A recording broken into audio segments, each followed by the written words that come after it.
కానీ అది ఫలిస్తుంది అని చెప్పడానికి అవకాశం లేదు.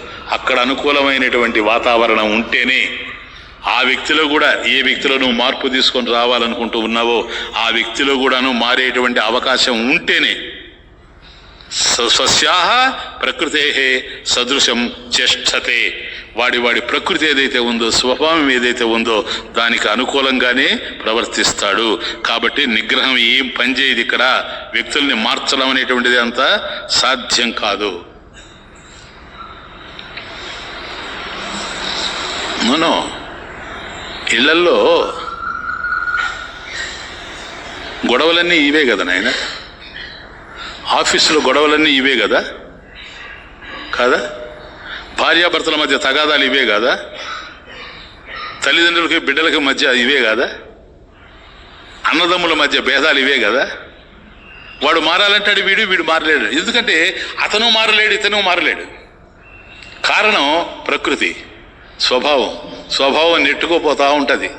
అది ఎంత దూరం నెట్టుకొని పోద్దో మనకు అర్థమయ్యేటువంటి అవకాశమే లేదు. కాబట్టి స్వభావం ఒక నదీ ప్రవాహం లాగా ఉండేటప్పుడు దాన్ని ఎట్లయితే అడ్డగించలేమో, నిలపలేమో, ఇది కూడా అంతే. ఇది నియతి కదా కాదు నాయన. లోపల బాగా అర్థం చేసుకోండి, లోపల హత్య చేసేటువంటి గుణం కలిగినటువంటి హంతకుడు ఉంటే వాడు ఏం చేస్తాడు నాయన?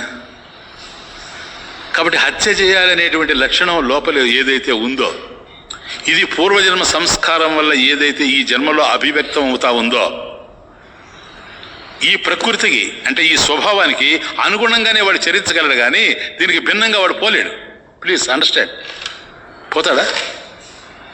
అందుకని సుఖపడాలి అనుకుంటే ఈ ప్రపంచంలో ఒక మీరు అంగీకరించలేనటువంటి కొద్ది కఠినంగా ఉండేటువంటి సత్యాన్ని చెప్తున్నా నేను. ఏ మనిషి ఏ విధంగా ఉంటాడో వాడిని ఆ విధంగా అంగీకరిస్తేనే సుఖం తప్ప జీవితంలో ఇంకొక విధంగా సుఖం లేనే లేదు లేదు లేదు.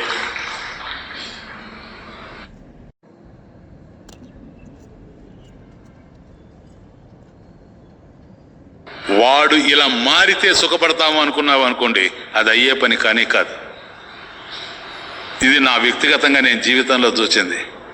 ఎంతో మందిని మార్చాలి అని అనుకొని ఎప్పుడూ ఒక ఘర్షణ గురయ్యేవాడిని మనసులో. ఒక దశలో ఈ పాట రాసిన టైం అది, ఆ దశలో వచ్చిన నిర్ణయానికి వ్యక్తి మారలేడు. ఎందుకని? జ్ఞానవానపి స్వస్యాహ ప్రకృతే సదృశం చేష్టతే. పరమేశ్వరుడు ఇంత క్లియర్గా చెప్తూ ఉన్నా కూడా మనకు అర్థం కావడం లేదు. ఇది మనం ప్రయత్నం చేస్తాం, మారితే మారని, మారితే సంతోషం, మారకపోతే ఇంకా సంతోషం. ఎందుకని?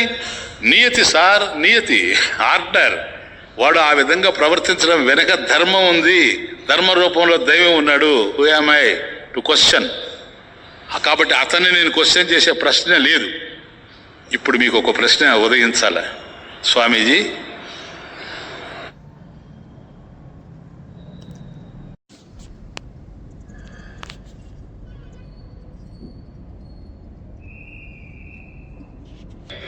కానీ అది ఫలిస్తుంది అని చెప్పడానికి అవకాశం లేదు.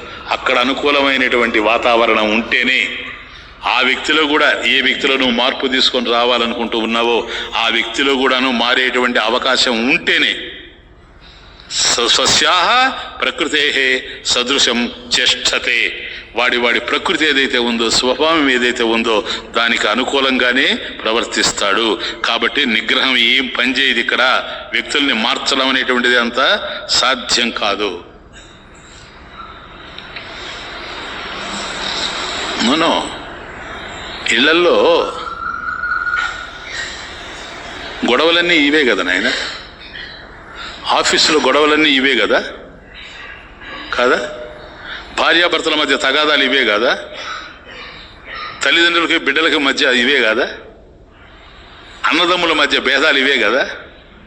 వాడు మారాలంటాడు, వీడు మారలేడు. ఎందుకంటే అతను మారలేడు, ఇతను మారలేడు. కారణం ప్రకృతి, స్వభావం నెట్టుకోపోతూ ఉంటుంది. అది ఎంత దూరం నెట్టుకొని పోద్దో మనకు అర్థమయ్యేటువంటి అవకాశమే లేదు. కాబట్టి స్వభావం ఒక నదీ ప్రవాహం లాగా ఉండేటప్పుడు దాన్ని ఎట్లయితే అడ్డగించలేమో, నిలపలేమో, ఇది కూడా అంతే. ఇది నియతి కదా కాదు నాయన, లోపల బాగా అర్థం చేసుకోండి, లోపల